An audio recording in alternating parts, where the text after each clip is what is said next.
আজ রাত 9টার মধ্যে না মোহাম্মদ ইউনুস বাংলাদেশ ছেড়ে আবার ফ্রান্সে চলে যাবে।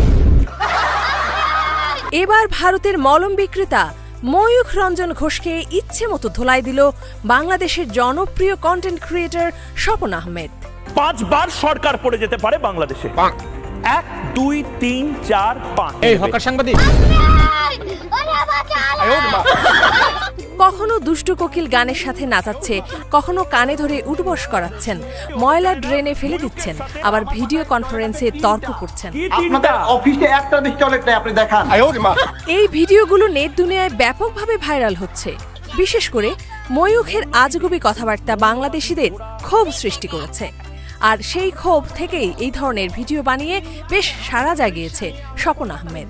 ভারতের পশ্চিমবঙ্গের সাংবাদিক ময়ূখ রঞ্জন ঘোষ তার সংবাদ উপস্থাপনার ধরন নিয়ে বাংলাদেশ তথা ভারতেও তিনি বিতর্ক সৃষ্টি করেন। অনেক দর্শক তার কণ্ঠস্বর এবং অঙ্গভঙ্গিকে মলম বিক্রেতা কিংবা জোকারের সঙ্গে তুলনা করেন।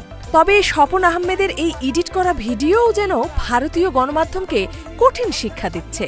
অনেকে এই ময়ূখ রঞ্জন ঘোষকে পাগল বলে আখ্যায়িত করছে এবং তাকে সাইকিয়াট্রিস্ট বা পাগলাগারদে পাঠানোর জন্য অনুরোধ জানাচ্ছে। প্রিয় দর্শক, আপনি ময়ূখ রঞ্জন ঘোষকে কি উপাধি দিতে চান সেটা আমাদের কমেন্ট বক্সে জানিয়ে দিতে ভুলবেন না কিন্তু। ইফফা তারা খান, ডেস্ক রিপোর্ট, এই সময় টিভি, ঢাকা। মোহাম্মদ ইউনুস